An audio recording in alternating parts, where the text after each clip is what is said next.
우리 어떤 책에 보니까 에리 브롬이라는 사람이 있습니다. 그 사람이 쓴 책에 보니 이 사랑의 기술이라는 책이 있더라고요. 거기에 보니까요, 성숙한 사랑을 위해서는 필수적으로 4가지 핵심 요소가 있답니다. 그게 어떤 거냐? 처음엔 보호, 첫 번째가, 두 번째가 책임이랍니다. 그리고 세 번째가 존경이고 이해라고 합니다. 근데 이건요, 거기 내용에 보면 이 4가지는 오직 이론적인 차원의 사랑의 정의인 것이지, 진짜 사랑은요, 단순하게 느끼는 감정이 아니라 능동적으로 사랑하기 때문에 무엇이라고 하면 나를 주는 것, 실천하는 행동이라고 거기에 얘기하고 있습니다. 나를 주는 것, 실천하는 행동. 즉 행함이 있는 것이 진짜 이 사랑이라는 것입니다.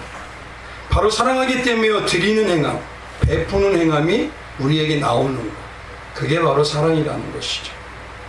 그래서 말씀은 뭐냐면 단순히 많은 것을 받고 싶어서 다른 사람에게 다른 사람이나 존재에게 어떤 무언가에서 선물을 받고 남들이 또는 우리가 말하는 하나님이 나에게 무엇을 해주길 바라서 하는 것은 쉽게 말하면요, 사랑받기 위해서 받은 사랑이기 때문에 사랑이 아니랍니다. 그건 그냥 좋아하는 거예요. 받는 사랑이기 때문에 사랑이 아니라 좋아하는 거예요. 특히 그 책에서 조심해야 될 게 뭐라고 하냐면 이렇게 얘기합니다. 주는 것만이 또 사랑이 아닙니다 라고 합니다. 주는 것만. 왜냐하면 진짜 사랑에는 어떤 작용이 있대요. 그게 뭐냐면 진짜 사랑은요, 죽이면 하는 거기 때문에 내 안에 점점 비워져 가는 게 아니랍니다.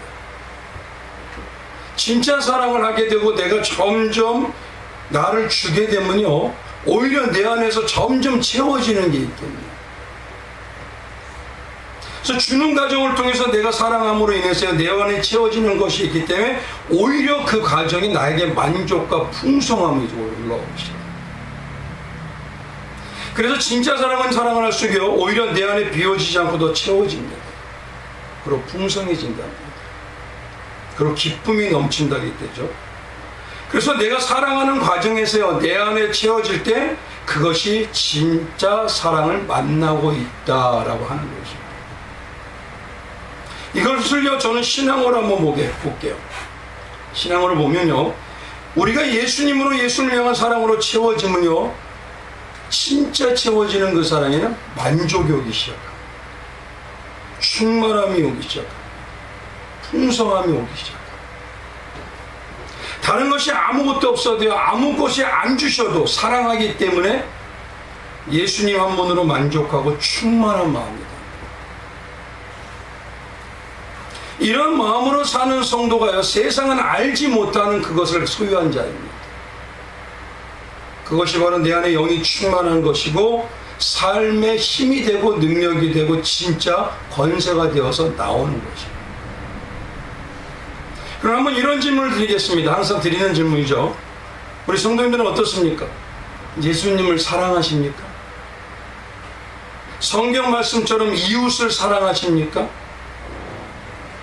아니면 대가이고 거래입니까?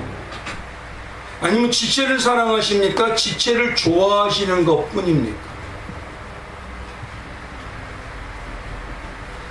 진짜 능력은 사랑에 나오죠. 좋아하는 것에서 나오지가 않습니다. 그래서 진짜 사랑을 하면 할수록요, 주면 줄수록 내 안에 더 채워집니다.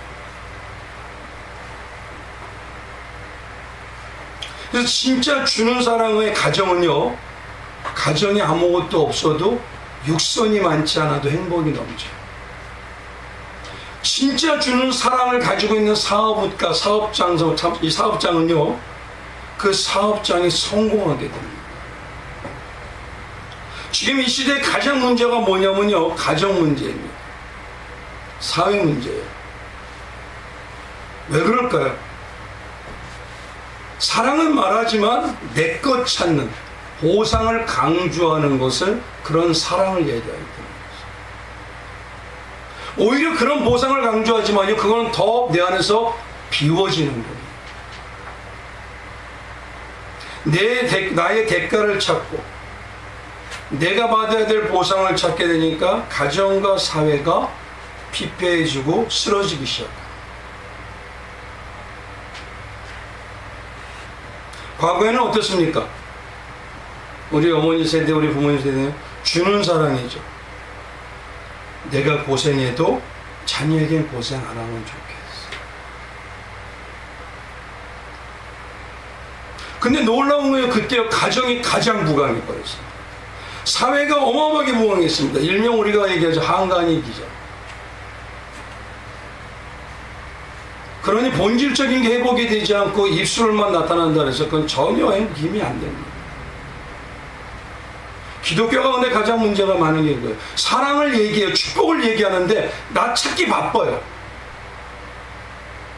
그러면요 기독교는요 힘이 점점 없어집니다. 점점 메말라져요. 껍데기만 남겨요. 그런 모습이 가정에까지 전이가 되어버리죠. 그러니 과연 나의 사랑은, 나의 마음에 내가 말하는 사랑은 사랑입니까? 좋아함입니까? 지난 시간에는요 마태복음 25장의 마지막 비유인 양과 염소의 비유를 통해서요 왜 이 말씀이 그렇게 중요하냐라는 몇 가지 의미를 말씀을 드렸습니다. 가장 중요한 이유는요 이 마지막 양과 염소의 말씀이 바로 비유가 예수님의 백보자의 심판 앞에서 행해지는 내용이기 때문에 그렇습니다. 그건 쉽게 말하면 이제 심판으로 결정된다는 소리죠. 결정된다는 말은요 더 이상 회개가 없어요. 더 이상 바꾸는 건 없습니다. 결론이 났습니다. 그 때문에 이 모습이 우리에게 나타나기 시작한다면, 이 모습이 예수님이 말하는 그 안타까움으로 염소에게 나타나는 모습이 나타난다면 우리가 진짜 경계해야 됩니다. 그건 잘못하면 굳어지기 때문에 그래요. 그래서 첫 번째 얘기로요 가장 문제가 뭐였냐면요 예수님께서는 양과 염소를 할 때 시각적으로 보면 태생이 틀려요. 본질이 틀립니다. 근데 똑같이 뭐라면 왜 거기에는 너희가 라고 하시냐는 것이에요. 너희가. 주님은요 항상 하나님의 비밀을 가지고 있는 예수 그리스도를 진짜 믿는 자들에게 너희가 라고 하셨습니다. 그러나 예수를 믿지 않고 예수를 알지 못하고 구원받지 못한 대적자들과 불신자들에게는 저희가 라고 하셨어요. 근데 왜 여기에서는 다 너희가 라고 하냐는 것이죠. 그러니 신앙은요 쉽게 말하면요 나의 자신에서 맹신하면 안 됩니다. 나 이 정도면 되겠지, 이 정도면 괜찮으니까 좀 선선히 하지. 교회에서 가만히 보면요 제가 참 안타까운 게요 신앙생활이 젊었을 때 많이 했으니까 나이대가 들었으니까 이제 멈춰자, 이제 그대로 하자. 성경에 어디 그런 말씀이 있을까요? 없습니다. 그래서 본문에 구원받는 염소인, 구원받지 못한 염소에게도 저희가 아니라고 너희가 사용하는 이 이유는 뭐냐면 그들이요 자기들은 구원받았고 자기들은 잘하고 있다고 착각하더라는 것입니다. 마태복음 7장처럼 주여 주여 많이 해요, 선지자로처럼 목사해요, 중직해요, 능력도 나타내요, 사람들에게 존경을 받아요.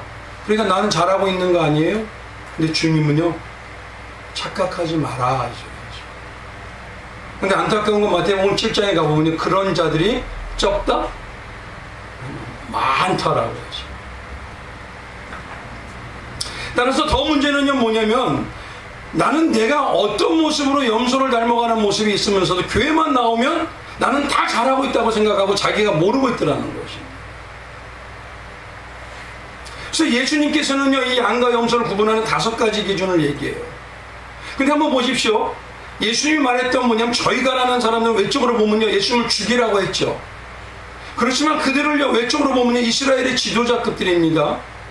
그들은 신앙생활과 뭐냐면 교회생활, 자기들이 성전생활을 진짜 열심히 하고 특심히 했어요. 기도도 정해서 했고요, 구제도요 10의 자기 재산의 절반도 했습니다. 율법은 말할 것도 없습니다. 11조는 10의 1조가 아니라 9조를 했어요. 그래서 사람들한테 존경을 어마어마하게 받았습니다. 그들이 기도할 때는 뭐냐면 성문이나 아니면 광장에서 기도했어요. 대단해요. 저분은 정말 우리 성의 신앙의 지주야. 그냥 이렇게 바라보기 시작하면 외적으로는요 그들이 목마른 자나 배고픈 자나 헐벗은 자, 병든 자들을 수시로 돌보는 것 같습니다. 그러나 예수님은 뭐냐면 44절에 그 이에 뭐랄까요? 너희는 하지 않았다. 근데 놀라운 거냐, 본문 44절에 가보면 그들은 뭐냐면 예수님께 그래요. 우리가 언제 예수님이 말씀하신 것을 안 했습니까? 그러니까 겉으로 하는 거하고 내 심령에서 우러나온 건 틀립니다. 그래서 항상 말씀드리죠. 평생을 나는 예수 믿었다고 하는데 주님 만날 때 너 누구니? 나는 너 예배 드리는 거 한 번도 못 봤는데.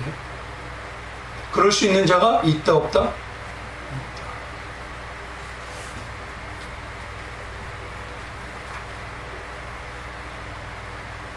그래서 우리가 잊지 말아야 될 거는 이겁니다. 최소한 겉으로라도 이렇게 많이 한 그들에게요, 너희는 하나도 하지 않았다는 그 이유가 뭐냐 이거예요. 그 이유가 너희는 하지 않았어. 왜죠? 그 이유는 크게 두 가지입니다. 첫 번째 뭐냐면요, 오늘 예수님이 말씀하신 5가지 이 비유가 외적으로만 잘하는 걸 가지고 얘기하는 게 아니라는 겁니다. 영적인 의미가 있다는 소리예요. 그 안에 영적으로 어떤 의미를 이루어지지 않고 있기 때문이라는 거예요. 두 번째 뭐냐면요, 그들이 말하는 외적으로 5가지를 아무리 잘해도요, 예수님 말하는 그 잘하는 것 안에 무엇이 빠져있기 때문에 그런 거예요. 그럼 도대체 뭐가 빠졌기 때문에? 그 빠진 게 무엇인가를 찾아보니까 고린도전서 13장에 가보니까요, 구제를 많이 하고 몸을 불사르게 내어주고 산을 옮길 만한 믿음이 있고 모든 비밀을 알아도 뭐가 빠지면 소용이 없다고 하게 합니다. 뭐가 빠지면 소용이 없다? 오늘 말씀드렸죠. 사랑하십니까? 좋아하십니까? 잘 분별하십시오. 어떤 분들은 기독교 신앙이 얄팍하다 그래요. 웃기는 소리입니다. 기독교 신앙만큼 심오한 거 없습니다. 그럼 정말 내가 사랑입니까? 좋아함입니다. 좋아함은요, 나를 위해서 좋아하는 거예요. 사랑은요, 진짜 사랑은 자의적인 사랑이 아닙니다. 이타적인 사랑이에요. 주는 겁니다. 말씀드린 대로 과거에는 주는 사랑이 넘쳐났기 때문에 한국에 어마어마했어요. 지금은요, 내 것 찾기 바빠요. 사회적으로도 그렇고, 교회도 그렇고, 개인도 그렇고, 가정도 그렇고. 제가 웃은 말 중에 한 가지가 엄마가 애한테, 이 다음에 너 크고 나면 나 잘 봉사해야 돼. 알았지? 나 분명히 보상 채워줘야 돼. 안 그래도 해요. 안 그래도.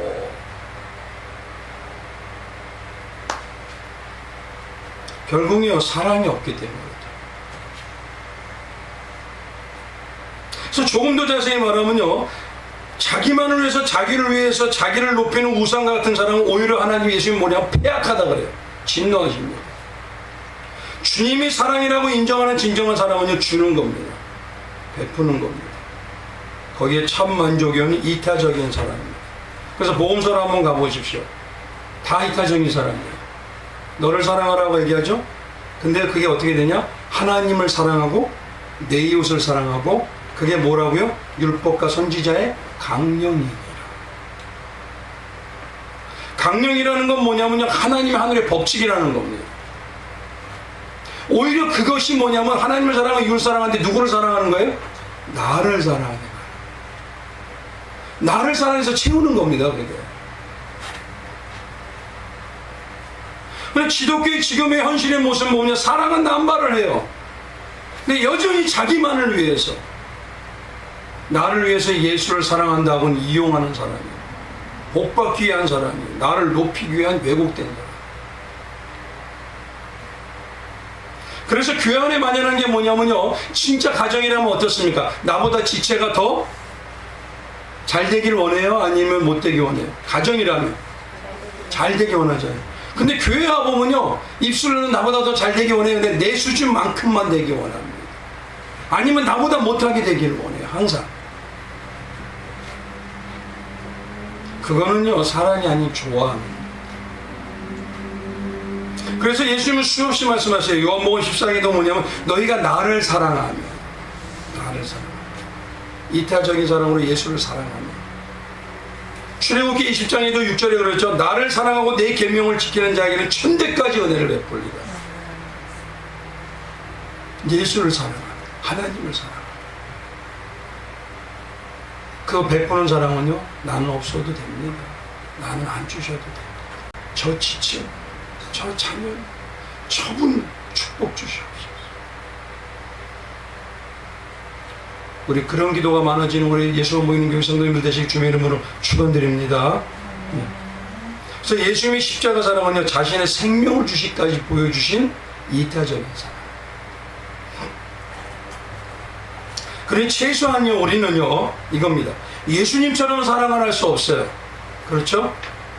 그리고 어떤 면에서는 내 가족이나 내 자녀에게 베푸는 사랑 정도도 하지 못해요.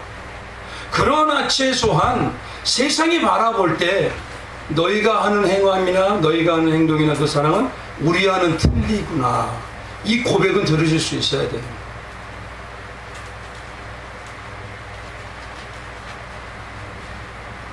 신앙생활에서 나를 위해 사랑하고요, 나를 위해 열심과 특징 내는 건 아직까지 젖만 먹는 어린아이시면. 오늘은 이제 두 번째로 말씀드린 대로요, 뭘 말씀을 드리길 원하느냐, 양과 염소를 왜 예수님은 마지막 심판 때 섞어두셨냐 이거예요. 왜?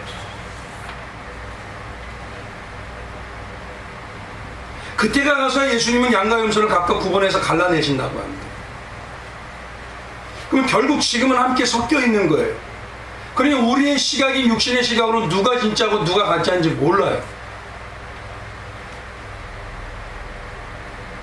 근데 하나님의 관점인 신본주의와 하나님의 전능하심으로 보면요, 전능하신 하나님은 완전한 입장으로 볼 때요, 섞여 얘기하신 거는 이미 다 알고 계시는 겁니다.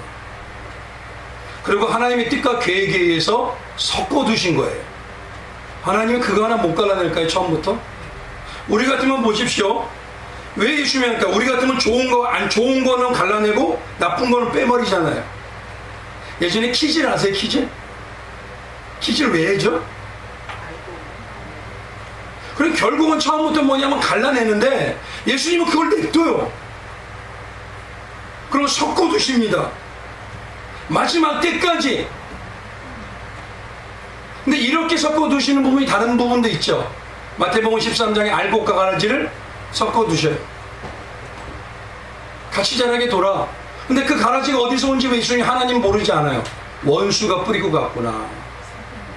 근데 뭐라고 하냐면 냅둬라. 왜요? 알곡이 다칠까 봐. 마지막 추수까지 때까지 돌아. 그러니까 지금이라는 우리가 이 시대의 말씀으로 분별하지 않으면요, 내가 열심히 교회 다녔지만 주님이 바라볼 때 너 누구니?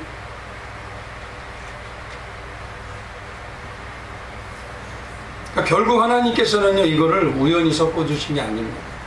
계획이 있어서 섞어주신 거예요. 우리 앞에도 그렇죠. 달란트 비유에도요. 아니 왜 주인은 모르나요? 5달란트, 2달란트, 1달란트 좀 모르나요? 알기 때문에 나눠서 줬잖아요. 그리고 1달란트 종이 나를 어떻게 본다는 거 그 주인은 벌써 다 알아요. 근데 왜 냅두냐 이거예요. 그래서 오늘 이 부분에는 뭐냐면 이 섞어두신 의미를 알기 위해서요, 첫 번째, 왜 섞어둔지 그 의미를 알기 위해서는요, 우리가 알고 있는 양과 염소의 개념에 대해서 오해하는 부분이 있습니다. 그걸 먼저 알아야 돼요. 양과 염소에 대해서 오해하는 부분. 그걸 알아야 두 번째로 뭐냐면 예수님이 그럼 왜 양과 염소를 섞어두셨느냐는 그 이유와 목적에 대해서 알 수가 있습니다.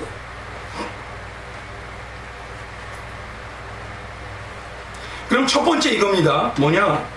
예수님께서 최후의 심판에요, 양과 염소를 구분하실 때요, 가장 종합적으로 아까 말씀드린 데 5가지 기준이 있죠. 그 모든 걸 통해서 어떤 한 가지를 이루기 위해서 말씀이냐 이거예요. 어떤 한 가지 모습이 나와야 돼요. 그 5가지 말씀드렸던 그 이것 안 하고 이것 하고 이것 했기 때문에 그렇다. 그런데 그 모습이 내 안에 이루어지면 어떤 모습이 딱 나옵니다. 그리고 그것이 안 되는 염소 같은 사람은 아무래도 그 모습은 안 나와요. 그래서 오늘 이 시간에 결국 5가지 기준으로 볼 때, 아, 그 모습이 바로 이 모습이구나. 이것이 나타나는 모습이 나온 그 한 가지. 그게 뭐냐 이거예요 도대체. 결국은 알곡과 가라지를 통해서도요, 하나님이 냅두신 거 뭐냐, 그걸 찾기 위해서, 그 모습을 찾기 위해서. 그래서 오늘 이 시간에는요, 양과 염소를 구분할 때 가장 종합적으로 마지막 딱 엑기스 하나 찾아내기 위한 그 핵심이 뭐냐라는 걸 먼저 말씀을 드립니다. 이렇게 말씀드릴게요. 에스키모인들에게는요, 눈과 관련된 단어가 15개가 됩니다. 눈이라는 말이요, 15가지가 돼요. 그런데요, 성경이 바라보면 양과 관련된 내용이 100번 가까이 넘게 나오는데 이스라엘 민족에게 양이라는 말과 관련된 히브리 단어가 몇 개일까요? 8개. 세라고 하고 카베스라고 키부샤라고 하고 존이라고 하고 라일이라고 하고 아이라고 아투드라고 하고 탈레라고 합니다. 근데 여기서 존이라고 하는 것은요, 일반적으로 양 한 마리를 말하기도 하지만 또 뭐냐, 양떼와 염소 떼를 말하기도 했죠. 그래서 실제 목축을 보면요, 양과 염소가 멀리서는 모르는데 한 대 섞여 있어요, 가까이. 그럼 요걸 한번 우리가 먼저 얘기할게요. 우리가 기본 일반적으로 신앙생활하는 이 교회생활과 신앙생활은요, 평상시에는 누가 하나님의 참 알곡이고 참 가라지인지 몰라요. 그럼 잘 보십시오. 나는 모르는데 내가 판단하면 돼요, 안 돼요? 근데요, 참 안타까운 건 교회에서 사랑을 말하는데 판단이 내 안에 벌써 다 귀결 딱 되어 있어요. 요건 염소, 요건 양. 근데 놀라운 건요, 성도님은 양이세요? 난 양 100%. 저분은 나를 아프게 하는, 나를 괴롭히는 사람은 뭐예요? 양이죠? 염소 100%. 재밌습니다, 아주. 그런데 우리는요, 지금 이 시간에는요, 결국 뭡니까? 남을 판단하고 알곡이 가라지 모르게 판단하지 말고 누구를 분별하라는 거예요. 나를 분별해야 되는데 나는 분별 안 하고 남은 판단을 해요.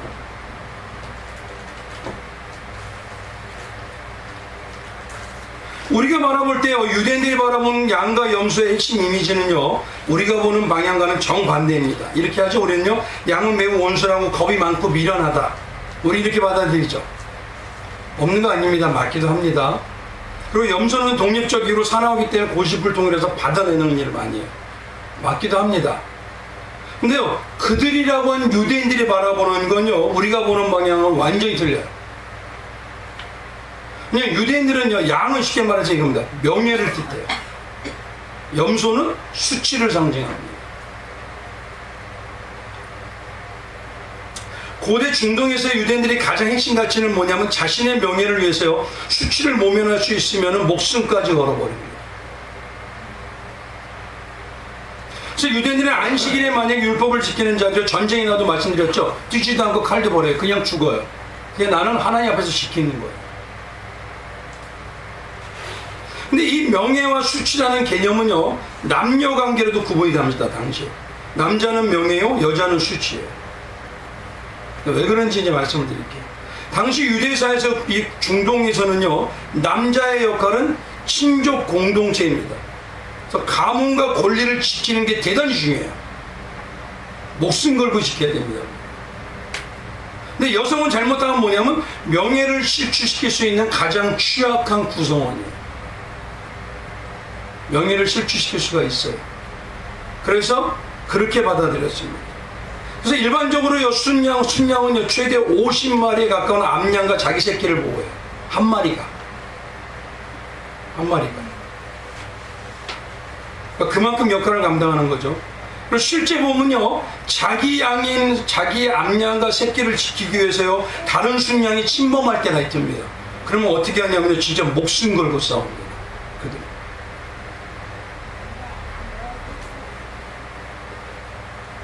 그래서 지금 성도님의 말씀을 들어보면 일반적인 개념하고는 좀 틀리죠, 우리가. 양은 온순하고 순한 면을 강조하지만 오히려 예수님 당시 실제 양은 자기에게 속한 가족을 목숨 걸고 지키는 명예로운 동물입니다. 반면에 염소는 어떠냐? 암컷이여 다른 수컷에게 유린당해도 별로 관심도 안 가져요. 염소. 왜 그럴까요? 왜 그러죠? 그건 뭐냐면요, 자기가 중심이기 때문에. 자기만 괜찮으면 돼요. 그래서 일명 그들은 전형적인 사기꾼 같은 남편형을 얘기할 때 염소를 얘기해요. 그리고 우리가 알고 있는 일반적인 교회에서 양과 염소의 개념은 틀립니다. 그러면 잘 보십시오. 이제 중요합니다. 양을 유대인들과 같은 개념으로 가지고 있다면요, 이 모습이 과연 어떤 모습일까요? 잘 보세요. 자기의 양은요, 양은 자기의 가족을 생명을 걸고 지켜요.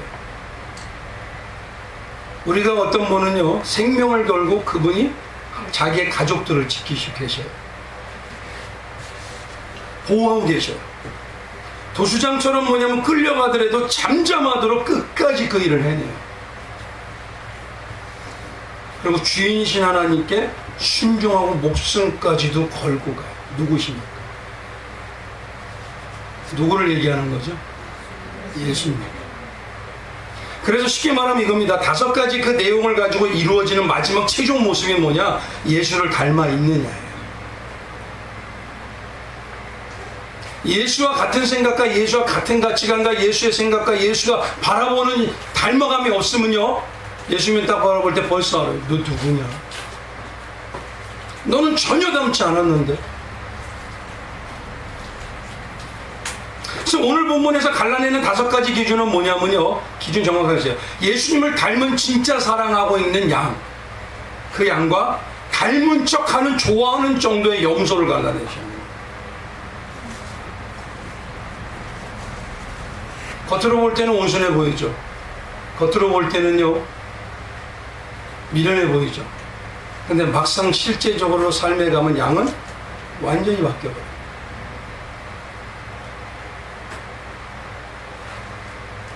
예수님처럼요, 우리는 한번 여쭤볼게요. 예수님처럼 내 가족을 지키십니까? 내 가족이 어디죠? 이것만이 내 가족이 아닙니다. 교회. 다른 교회 얘기 그래서 하지 마세요. 그냥 그 교회 좋은 거 위해서 얘기해주고 기도해주세요.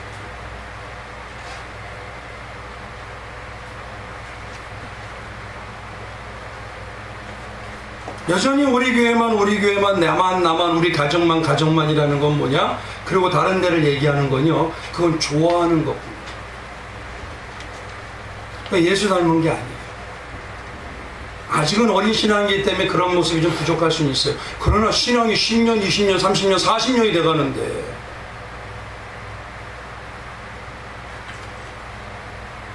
여전히 그렇다면 어떨까요? 그래서 마가복음 15장에 가면요, 예수님을 바라볼 때요, 예수님께서 자기를 죽이는 불의한 자들의 십자가를 지시는데도 얼마나 당당하며, 군대에 가장 용감하다고 하는 이 백부장이요, 예수님을 그 시대의 가장 최고의 명예로운 자, 가장 남성적인 자, 이렇게 비유합니다. 그래서 뭐라고 하느냐? 마가복음 15장의 39절이에요. 예수를 향하여 섰던 백부장이 그렇게 순지심을 보고 이르되 이 사람은 진실로 하나님의 아들이었다. 그 백부장이 이런 말 하기는 게 쉽지가 않습니다. 그들의 신은요, 일반적인 이런 신은 유일신 아닙니다. 좀 교회에서만 잘하는 척 하면 안 돼. 세상에서도 당당하고 그리스도의 정체성을 지킬 수 있어야 됩니다. 그래서 세상에서 진짜 우리 주인이 아닌 다른 주인들이, 다른 것들이 있죠? 물질과 돈과 명예 등이 나를 주인 삼는다고 하면 안 되는 겁니다. 그래서 하나님께서 뭐냐면 출애굽기 20장 7절에 이렇게 해요. 너는 내 하나님 여호와 이름을 망령되게 부르지 말라. 그게 뭐냐면요, 우리가 그렇게 하고 있다는 소리입니다. 지금 여호와는 그 이름을 망령되게 부르는 자를 죄 없다 하지 아니하니라.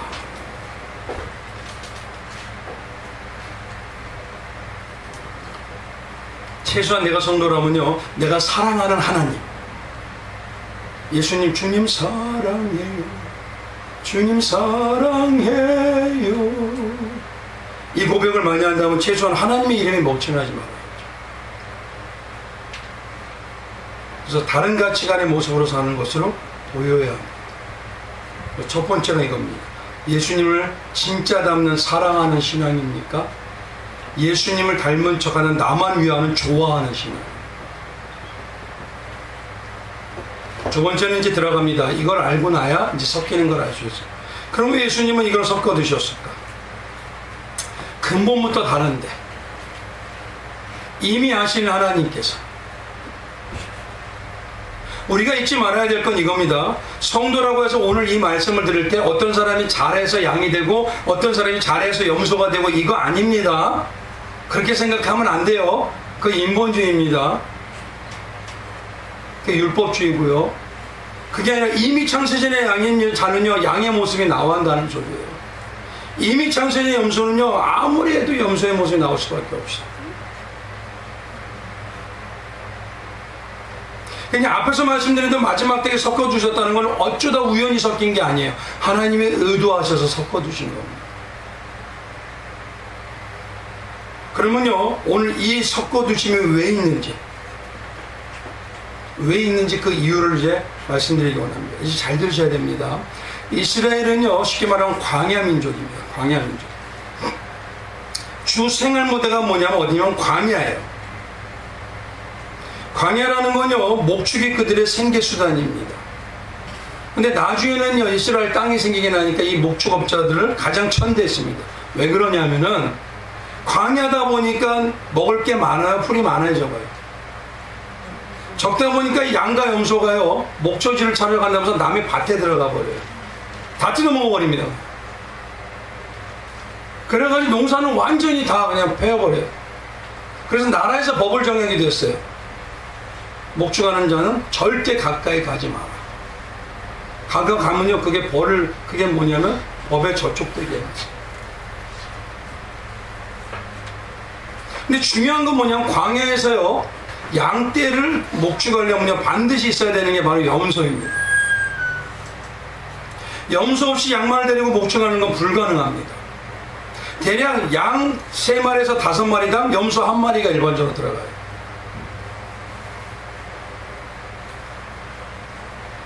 우리가 보통 알기에는요 양이 뭉쳐있기 때문에 염소가 와서 뿔로 받는다고 얘기를 많이 들으셨죠. 틀린 말은 아닙니다. 그러나 그 목적이 주목적이 아니에요. 한번 생각해보세요. 이렇게 생각하셔야 돼요. 양들이 뭉쳐있는 것도 왜 그러냐면요 너무 뜨거워서. 뜨거우니까 뭐냐면 양털이 있는 그 자기 옆에 가서 그 햇빛을 가리려고 들어가는 거예요. 이게 그러려고 들어가는 거예요. 자기 살려고 자기들어. 근데 양 머릿속에 염소를 두는 가장 근본적인 이유는 뭐냐면요 양의 특성상 이거 아셔야 됩니다. 먹을 것만 있으면 힘들게 고생하지 않게 해서 그냥 그 자리에 안주해버려요. 특히 뭐냐면요 풀이 있으면요 풀을 어디까지 먹냐? 뿌리까지 다 핥아 먹어버려요. 뿌리까지. 그래서 남김없이 먹어치우는 습성이 있어서 자기가 배부르게 되면 양도 그런 특징이 있습니다. 자, 한번 보십시오.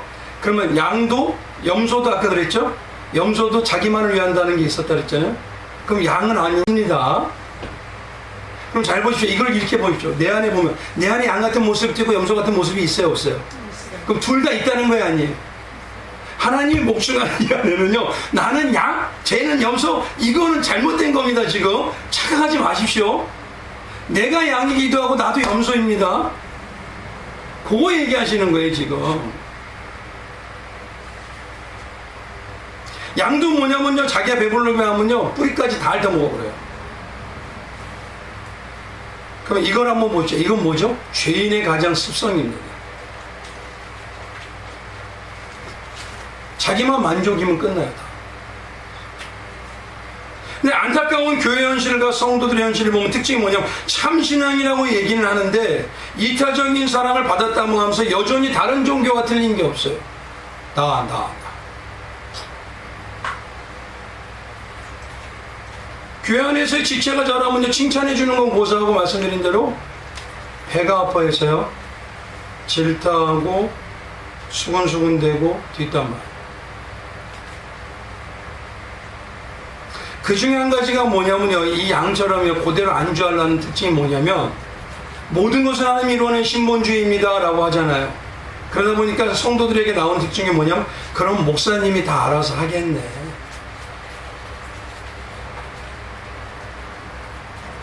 나는 받아먹기만 하면 되네. 아닙니다. 말씀드렸죠? 저는 목사이지만 성도님들도 뭐냐면 누군가 앞에 서는 자들이에요. 구역장으로 기관장으로 다 중직으로.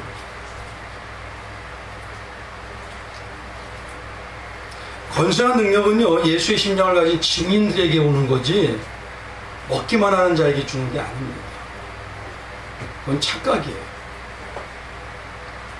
그래서 성경이 뭐라고 합니다. 누가복음 6장 38절에 뭐라고 하죠? 주라 그리하면 너에게 줄 것이요 곧 후에 되어 누르고 흔들어 넘치도록.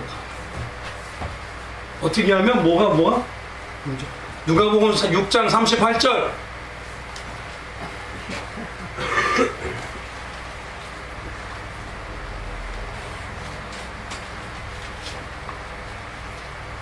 주라 그러면 너에게 줄 것이 곧 어떻게 해요? 주는 자가 후에 누르고 흔들어 넘치도록 하죠.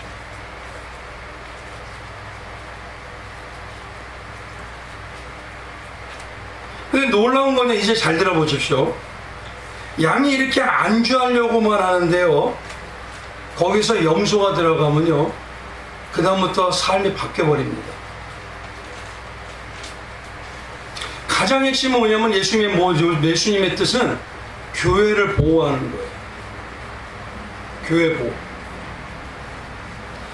염소는 그 특성상 뭐냐면 다른 자를 비리받고 핀잔하고 뒷담을 할 수 있지만요, 자기 의를 위해서요 뿌리까지 먹지 않습니다. 염소는 어디냐면 위만 잎만 살살살 걷어먹어요. 그리고 나는 그래도 이렇게 고고해. 나는 이렇게 그냥 추하게 막 이러지 않아. 염소는 그럽니다. 그러면서 어떤 일이 있냐면요, 힘들고 어려운 이 광야 가면 나머지 돌산같이 있잖아요. 거기를 먼저 가요. 어려워도 나는 이렇게 해내.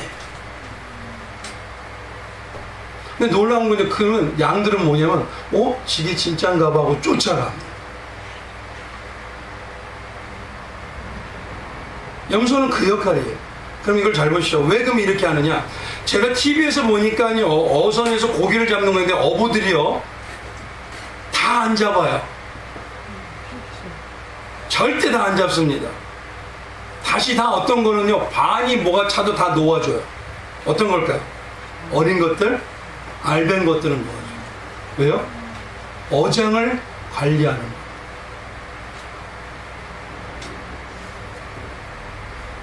근데 이런 개념은요, 이 목자기도 똑같아요. 목자들은 양들만을 목축을 하면 광야는 아주 황폐해버려요. 한번 그랬잖아요. 우리 안에는 양도 있고 염소도 있다 했잖아요. 이 안에요, 그냥 앉아서 안주하려는 자만 있으면 있다고 해보세요. 잘 보세요. 교회마다요, 제가 들었던 게 10,000명이 넘는 교회도 진짜 일하는 사람 몇 명일까요? 다 양은 아닙니다. 진짜 먼저 나가는 사람 몇 명일까요? 몇백 명 안 됩니다. 근데 그들이 교회 전체를 끌고 가요.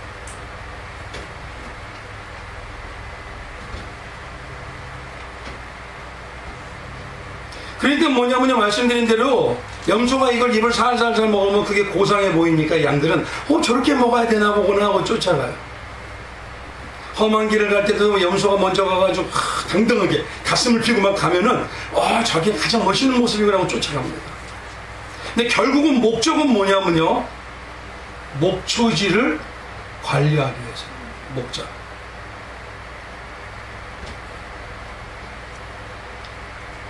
잘 보십시오. 목초지가 관리가 되면 어떻죠?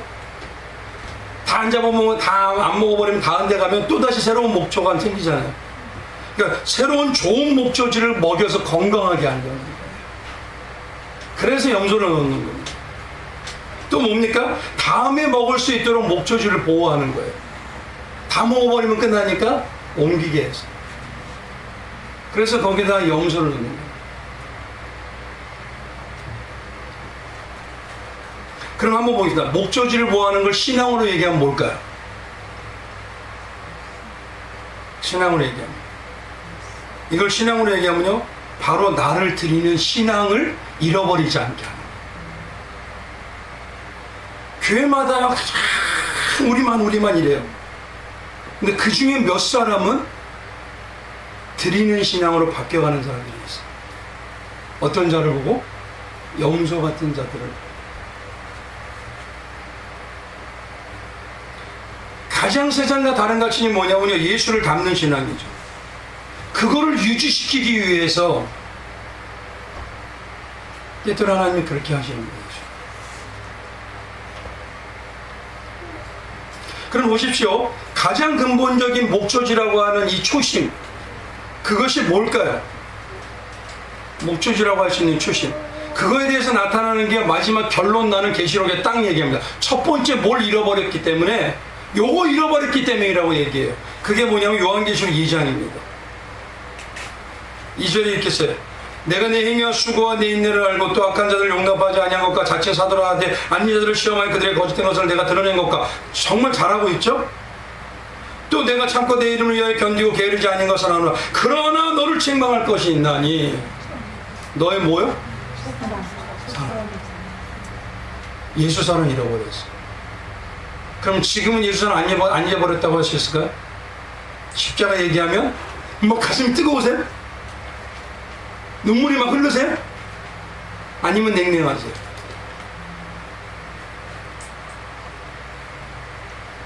처음 사랑을 잃어버리기 시작하면요, 나머지 다 없어져 버립니다. 그러니까 가장 목적지는 예수님이셔요. 예수님의 양식이라고 하셨잖아요. 그 예수님을 통해서 우리가 올바로 가장 좋은 것들을 계속 먹고 다니면은 결국엔 뭐냐면 가장 예수를 닮은 사랑이 넘쳐나요. 근데 문제는 뭐가 있냐면 나만 먹는 자들이 넘쳐요. 그럼 거기에 사랑이 없이 뭐가 있죠? 경쟁이 넘쳐. 어떤 분들은 그러더라고요. 어떤 목사님, 신앙도 경쟁을 해야 된대. 이게 어디에 써 있죠 도대체? 영적 경쟁을 해야 된대. 아닙니다. 예수를 닮아서 감싸고 키워나가는 겁니다.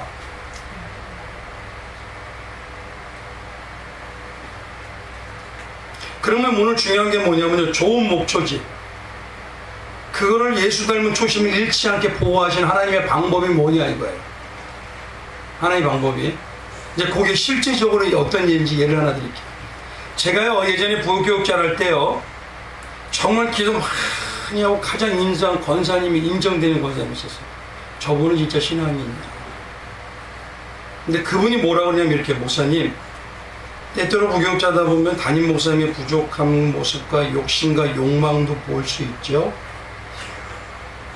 또 성도들이 쓸데없이 고집만 부리고 개인만 생각하고 자기가 최고라는 면이 있을 수도 있어요. 그런 서로 뭐냐면 목사님 보기에 잘난 체하는 것들이 많을 수 있습니다. 그러면서도 또 하나님의 은혜 가운데 때때로 합력하여 선을 이루는 아름다운 모습도 보기가 되죠. 그런데 결국 나중에 그러세요. 목사님, 이런 모든 과정을 통해서 좋은 것도 보고 나쁜 것도 보고 예수님 앞에서 다시 서기 위해서 나쁜 거는 안 하려고 노력하면 돼요. 좋은 거는 더 세우려고 하면 돼요. 그게 목초지가 보호돼요. 그래서 그걸 깨닫고 배우시면 되는 거예요. 사람은 죄인이기 때문에요, 세상과 다른 예수를 닮은 신앙을 살겠다고 아무리 해도 우리가 같이 접해지는 건 세상이 더 많아요. 그러면 초심 잃어버립니다. 그럴 때마다 나의 삶 속에서요, 안 좋은 건 왜 그러셨지? 좋은 건 더 잘하라고 하시는구나. 누구를 다듬는? 그러니까 남한테 이걸 적용해서 하시는 거예요. 지금 나도 급해요. 내가 장성하면 그들을 감쌀 수 있어요, 없어요? 있어요.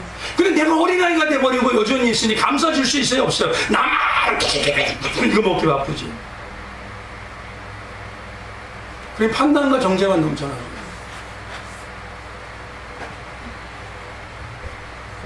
그럴 때때는 뭐냐면 나의 염소 같은 죄인된 모습과 양 같은 모습이 보이고 있으면요, 그걸 가지고도 잘 조절하고, 지체를 바라볼 때 미워하는 것 같은 염소 모습도 있어요.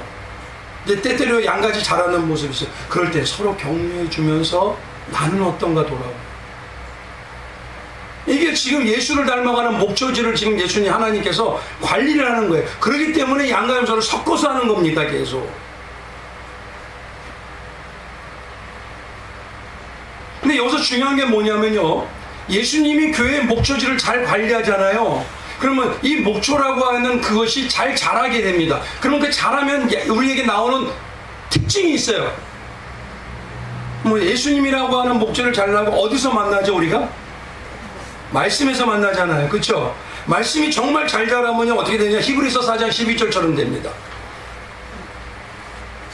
한번 같이 읽어볼까요? 히브리서 4장 12절 같이 읽어봅니다. 시작. 하나님의 말씀은 살아있고 활력이 있어 좌우의 날선 어떤 것보다도 예리하여 혼과 영과 간절과 골수를 찔러 쪼개기까지 하며 또 마음의 생각과 뜻을 판단하나니. 이걸 쉽게 얘기할게요. 하나님 예수님의 말씀이 목소리가 잘 관리되면요 병원이 되기 시작해요. 그걸 예수님을 의사로 만나요. 이제 이유를 아시겠죠? 그걸 만드시는 거예요. 왜요? 인간은 죄인이기 때문에 지금 병이 있다는 소리예요? 없다는 소리예요? 있다는 거예요. 근데 이상한 거는 뭐냐면 교회만 오면 가장 고상해 다. 병원에 와서 고상 떠나요? 진짜 한번 여쭤볼게요. 병원에 가면요 나 좀 살려주세요 이래요? 네, 한번 봐주실래요? 어우 예. 이러세요.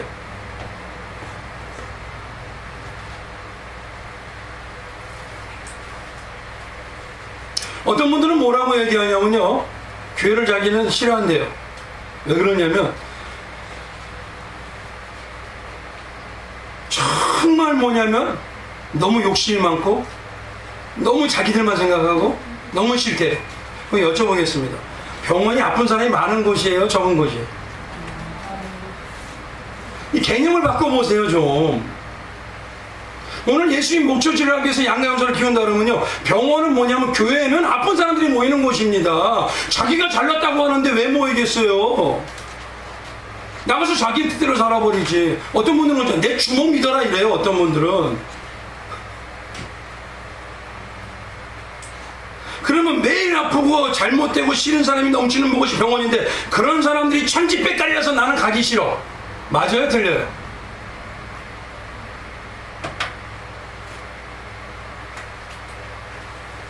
교회는요 죄인이란 영들이 치료받는 거죠. 그거를 유지시키시는 거예요 계속. 근데 병든 사람들이 많아서 가기 싫다? 영혼을 치료하고 치료하는 예수님을 만나기 싫다? 내게 맞지 않는 것 같다?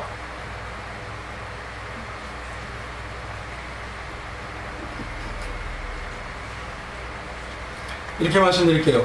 목자인 저 같은 사람이요 제게 따라와라 이게 아닙니다. 우리는 예수님의 보조 맞추는 간호사들이에요. 거기로 인도하는 겁니다.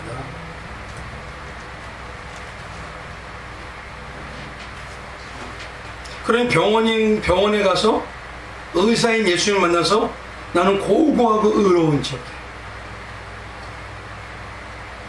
그럼 예수님 인격적이기 때문에 치료하실 수 있어요? 없어요? 없어요. 그러니 어떤 분들처럼요 교회 가면은 자기들만 생각해 너무 욕망이 많아. 그러면요 우리가 예수님의 사랑이 넘치는 자라면 그래 연약하잖아 아프잖아 저분도 건강해야지. 그게 내 가족이라면 이런 마음 들어요 안 들어요? 근데 사랑하지 않고 좋아하기만 하니까 내가 먼저 치료받아야 되지 내가 먼저 못 받아야 되지. 참 그건 지금 목초지가 관리가 안 되고 다 훑어먹고 있다는 소리입니다. 그래서 오늘 말씀 히브리서 4장 12절에는요 검이라고 하는 거 쉽게 말하면 혼과 영과 반절과 골수를 쪼갠다는 건 수술칼이라는 소리입니다. 그거. 수술칼. 그러니까 말씀이 정말 내 안에서 또 목초지를 관리돼서 초심을 잃어버리지 않게 하시면 그게 나를 다스리는 수술칼이 되는 거예요. 그러니 쉽게 말해서 영적으로 가장 큰 병이 들린 분이 누굴까요? 아픈 걸 모르는 게 가장 큰 병이에요. 근데 그런 분들 대부분이 어떤 거냐? 나는 괜찮은 죄인이잖아요. 좀 잘하고 있잖아요. 마태복음 7장 그예요. 주여 주여 나 잘했잖아요. 여기에 없는 염소예요. 내가 언제 안 했어요? 자기가 병든 걸 몰라요 지금. 염소는 어차피 제 길로 가잖아요. 근데 하나님이 원하신 건 양들이 이걸 깨달으라는 거예요. 좀 하나님의 자녀인 알곡이, 충성된 종들이 이걸 깨달으라는 거예요. 내가 지금 병든 자라는 거.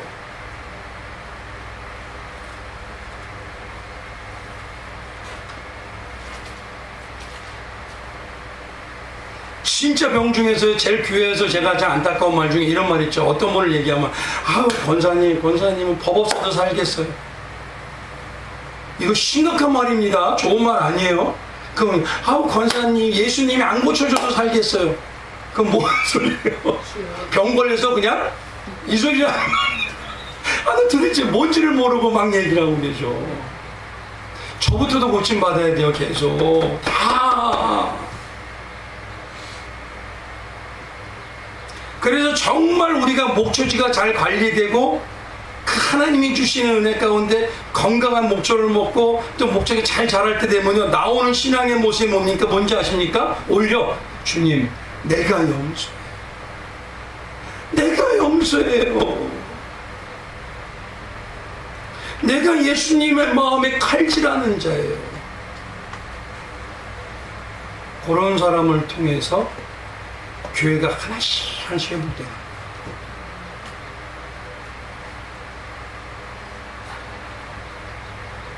그래, 한번 생각해 보시죠. 오늘 묻겠습니다. 양이세요, 염소세요? 이러면 이제 말을 못해. 말씀드린 진짜 양은 내가 염소. 아버지, 이거 어떻게 해? 그러니까 나를 돌아보고 내가 사랑이 있는지를 찾습니다. 남을 판단하는 게 아니에요. 그런 그 목초지가 이제 점점 자라게 되면요, 우리 자녀들이 우리의 모습을 보고 쫓아와요. 교회가 왜 이렇게 피폐하냐고요? 사랑의 목초지가 다 없어져 버렸기 때문에 그렇습니다.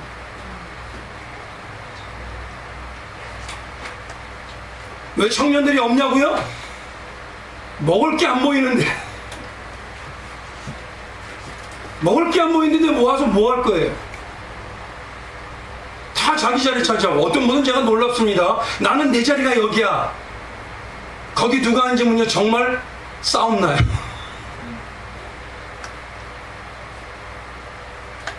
중직들 중에서 안타까운 게 목사님하고 나하고만 얘기해야 돼. 이런 게 어디 있습니까? 수고하고 무거운 짐진 자들아 다 어떻게 하라? 내게로 오라. 알기는 다 하셔. 예수님한테 안 가면 소용이 없어요. 그래서 양과 염소를 섞어두시는 이해 안 해요? 여긴 병원이에요, 제발. 그리고 병원에서 내가 수술 잘 받는 게 뭐죠? 내가 지금 뜨끔하잖아요. 아, 말씀으로 나를 이렇게 고치시고 계시고. 내가 가슴이 찌릿찌릿하잖아요. 아, 주님 나와 함께 하시네. 그 목조지를 관리하기 위해서 예수님께서는 양과 염소를 섞어두십니다. 그리고 병원에 가야 돼요, 안 가야 돼요? 예수 만나야 돼요, 안 만나야 돼요? 조금 병원이 지저분하다고 해서 포기하면 돼요, 안 돼요? 착각하지 마십시오. 내가 괜찮은지, 나는 고상한 자, 그게 죄송하면 가장 병들어 있는 자. 그래서 진짜, 그래서 항상 말씀드릴 때 그거예요. 하나님, 여기 있는 목자부터 죄. 나 어떻게 합니까? 난 할 수 없어요. 나부터 다스려주세요. 그래야지 예수님이 말하고 다스려주는 그 마음으로 성도님들에게 온전한 목초제를 주지. 근데 성도님들도 마찬가지예요. 내가 있는 사업자, 내가 있는 직장, 내가 있는 가정. 물론 온전하게 다 할 수는 없습니다. 그러나 예수님께서 나에게 양의 모습도 있고 염소의 모습도 있다는 걸 알게 된다면 그걸 조금씩 변화시킬 수가 있는 겁니다. 그런 은혜로 날마다 새롭게 되고 역사가 나오는 우리 성도님 되시기 주님의 이름으로 축원드리겠습니다. 오늘 이 시간에 우리 잠시 기도하겠습니다.